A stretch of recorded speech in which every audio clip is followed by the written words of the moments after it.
কালকে তাল ছাড়িয়ে আমার অবস্থা তো হয়ে গেছে টাইট, কি আর বলবো তোমাদের। তাল নাড়ানো খেতে গিয়ে, মানে তালের বড়া, তাল নাড়ানো, এগুলো খাওয়া যে কি ঝামেলা। খেতে তো ভীষণই ভালোবাসি, কিন্তু এগুলো করতে গিয়ে যে কতটা কষ্ট হয় সে আর কারে বোঝাই। যাই হোক, বোঝানোর কেউ নেই। সকালবেলা ঘুম থেকে উঠে আবারও লেগে গেছি রান্নার কাজে, মানে রান্নার মাসি আর কি আমি এখন। এরপর আবার হব বাসন মাজার মাসি, তারপর জামা কাপড় কাচার। জামা কাপড়গুলো ভিজিয়ে এসেছি, আর এই আলুগুলো দিয়ে ভেবেছিলাম মাছের ঝোল করব, কিন্তু এই আলুগুলো দিয়ে মাছের ঝোলই করবো, তবে একটা অন্যরকম রেসিপি রাখবো, তাই ভাবলাম আলুগুলোকে মাঝখান দিয়ে ফালি দিয়ে ফেলি। শুভ সকাল বন্ধুরা, পূজা লাইফস্টাইলে আবার একটা নতুন ভিডিও নিয়ে আমি পূজা চলে এসেছি তোমাদের সামনে। আজকে হচ্ছে বুধবার দিন সকালটা শুরু হয়েছে অনেকটা দেরি করে, মানে আধা ঘন্টা লেট। ঘুম থেকে আমি উঠি 5টা, পৌনে 5টা, আজকে ঘুম থেকে উঠতে হয়ে গেছে 5:30। মানে বুঝতেই পারছি আধা ঘন্টা লেট, মানে সব কাজেরই মোটামুটি লেট। আর আগে 2-3 সপ্তাহ বেশ ভালো ছিল, যে মনার কোনো কোচিং ক্লাস ছিল না, যার জন্য সব পড়ানো বিকেলে পড়াচ্ছিলাম, সকালটা একটু ফাঁকা পেয়েছিলাম। কিন্তু এখন মানে এই সপ্তাহ থেকে যে শুরু হয়েছে সেটা কিন্তু আর নয়। তো আজকে রয়েছে সকালবেলা টিউশনি 7:30, অলরেডি 7:30টার কোঠায় আমরা পৌঁছে গেছি। আমার ওদিকে রান্নাবান্না প্রায় শেষ। মাছের ঝোলটা ফুটলে কড়াইটা মাজবো, যদি সময় হয়, যদি স্টুডেন্ট না আসে তো তবে, আর না হলে কড়াই মাজবো পরে। আর মোটামুটি রান্নাবান্না শেষ। আর গণেশ আজকে সকালে টিফিনে খেয়ে যাবে ডিম টোস্ট, মানে বুঝতেই পারছো টোস্ট বানাতে আবার আমাকে একটু সময় ওখানে খরচ করতে হবে। আর এখন 1 গ্লাস জল নিয়েছি, এতক্ষণ এত কাজের চাপে জলই খেয়ে উঠতে পারিনি। গণেশ আজকে তাড়াতাড়ি বেরোবে, তাই উঠে চলে গেছে স্নান করতে, আর মনা ওদিকে গেছে গিয়ে ওই ঘরে শুতে। মনার যেহেতু এক্সাম শেষ, ব্যাস ওর তো মজাই মজা, এখন স্কুলও যাচ্ছে না, 2-3 দিনের জন্য অন্তত স্কুলটা এখন অফ রেখেছে। কিন্তু আমার তো আর কোনো কিছুর অফ নেই, আমাকে তো আমাকে তো পড়াতে বসতেই হবে, কিছু করার নেই, কারণ আমার স্টুডেন্টদের কিন্তু এখনও এক্সাম চলছে, এখনও এক্সাম শেষ হয়নি, ওদের এক্সাম শেষ হতে তো এই গোটা মাসটাই পুরো চলে যাবে। গণেশ আজকে টিফিনে খাবে ডিম টোস্ট, তাই ডিম টোস্ট বানালাম, আর এই পাউরুটিগুলো না নিয়ে এসেছিলাম, এত ভালো খেতে কি বলবো তোমাদের।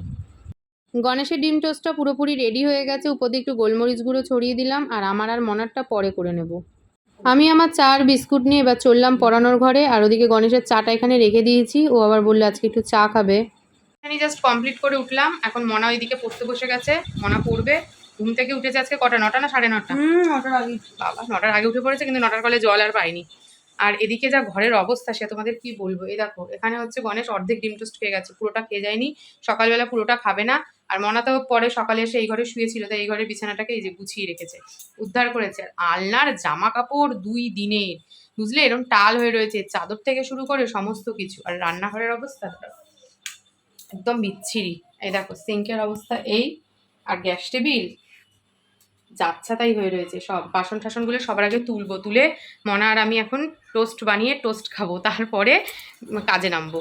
টিফিন খাওয়া আমাদের কমপ্লিট, মানে মোটামুটি পড়ানোও কমপ্লিট আর টিফিন খাওয়া কমপ্লিট, সব সেরে চলে এসেছি। এবার আমি বাসন কটাকে মেজে নিতে, আবার রয়েছে বিকেলে টিউশনি। দুবেলা করে টিউশনি পড়াতে গিয়ে আমি পুরো চিড়িচ্যাপ্টা হয়ে যাচ্ছি, কিন্তু কিচ্ছু করার নেই, টিউশনি পড়াতেই হবে।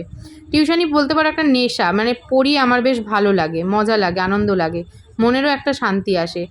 সকালবেলা মাছের ডিমের বড়াগুলো না গণেশকে ভেজে দিয়েছিলাম, কিন্তু আমাদেরটা আর ভাজা হয়ে ওঠেনি।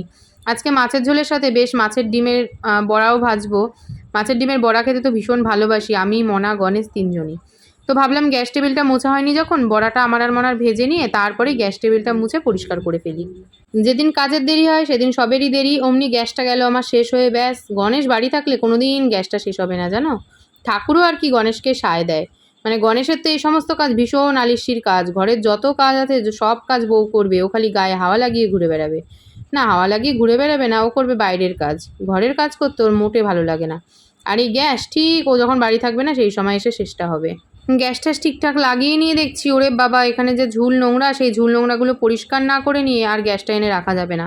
ব্যাস, ঝুল নোংরা পরিষ্কার করতে গিয়ে আমার কাজ বেড়ে গেল আরও দ্বিগুণ।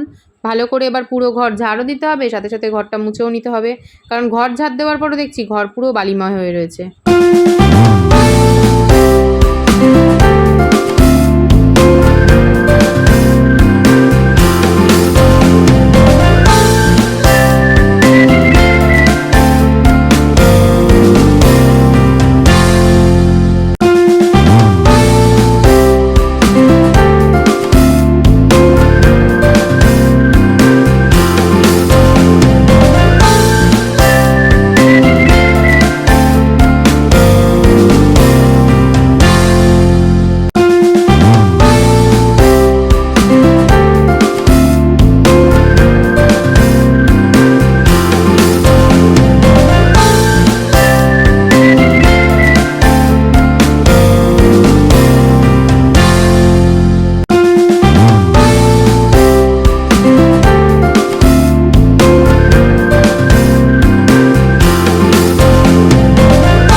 স্নান করে চলে এসেছি এবার একটা মস্ত বড় কাজ সারতে, সেটা হলো মোচা কাটতে। এর আগের দিন ওই চপারে মোচা কাটতে গিয়ে যে কী অবস্থা হয়েছিল সেটা তোমরা জানোই। সেই চপার তো ভেঙে ছেড়ে একসার, সেই চপার আমার এখনও অবধি কেনা হয়নি। যাই হোক, এখন তো মোচাটা কাটছি, এটা দিয়ে বেশ ভালোই কাটা হচ্ছে। আর মোচাটা কেটে নিলাম, কারণ না হলে রাতের জন্য ফেলে রাখলে না খুব অসুবিধা হবে। বিকেলে পড়া আছে, আমার টিউশানি আছে, প্লাস মনারও পড়া রয়েছে। বাজে হচ্ছে বিকেল 5টা, সন্ধ্যে পুজো দিলাম, সন্ধ্যে পুজো দেওয়া কমপ্লিট করেছি, করে চা আর মুড়ি নিয়ে বসেছি। আর আজকে যেহেতু অনেক দিন মানে অভ্যাস চলে গেছে বলতে পারো, বুধবার দিন করে তো আমি সন্ধ্যে পুজো দিয়ে একদম রেডিই হয়ে নিই, তো আজকে আর রেডি হয়ে নিতে ভুলে গেছি। মনা খাচ্ছে চা বিস্কুট, বাবু সাহেবের মতন বসেছেন খাটে, বসে এবার চা বিস্কুট খাচ্ছে, আর আমি খাচ্ছি চা মুড়ি। এরপর রেডি হবো, চা মুড়িটা খেয়ে তারপরে রেডি হবো। কালকে তো দেখেছিলে যে তালটাকে আমি ভালো করে ছাড়িয়ে রেখে দিয়েছিলাম, তো এটা ফ্রিজে রেখে দিয়েছিলাম সারাদিন, আর একটুও আমি সময় পাইনি। এখন যেহেতু আমার টিউশানি 10-15 মিনিট আগে কমপ্লিট হয়ে গেছে, আর মনার পড়া আছে, আমি তো পুরো রেডি, দেখে বুঝতেই পারছো। তো আমি এখন মনাকে নিয়ে বেরোবো, ভাবলাম কি পুরো মেখে যদি গুছিয়ে রেখে যাই তাহলে অন্তত এসে ভাজতে পারবো, না হলে আজকে হয়তো আর ভাজা হবে না। আর তালের বড়া খাওয়ার জন্য বর মেয়ে এমনকি আমি নিজে মুখিয়ে রয়েছি, কিন্তু এই আলির শোনে সব থেকে বড় কথা হচ্ছে সময় নেই। সারাদিন এত কাজ করেছি, যদি ভিডিওটা ভালো করে দেখো বুঝতে পারবে যে একটুও সময় পাইনি যে তালের বড়াটাকে মাখাবো বা ভাজবো। এটা তো একটা ধৈর্য সাপেক্ষ ব্যাপার না, তো ধৈর্য ধরে ধীরে ধীরে করতে হবে। সেই জন্য এখন মেখে গুছিয়ে রেখে আবারও ফ্রিজে ঢুকিয়ে রেখে যাই, তবে দেখা যাক এসে যদি ভাজতে পারি কটা বড়া। মনাকে কোচিনে দিয়ে এসে গরম গরম তালের বড়া ভাজা একদম শুরু করে দিয়েছি, আর ওদিকে রাতে রান্নাগুলোকেও গরম বসিয়ে দিয়েছি। বাইরে প্রচণ্ড জোর বৃষ্টি নেমেছে, জানি না মনা আর গণেশ হয়তো ভিজে পুড়ে বাড়ি আসবে। চলো ভিডিওটাও আজকে এখানেই শেষ করছি। সবাই ভালো থেকো, সুস্থ থেকো, আর ভিডিওটা ভালো লাগলে লাইক কমেন্ট শেয়ার করো, আর অবশ্যই চ্যানেলটাও সাবস্ক্রাইব করে দিও। আজকের মতন টাটা, দেখা হচ্ছে একটা নতুন ভিডিওতে।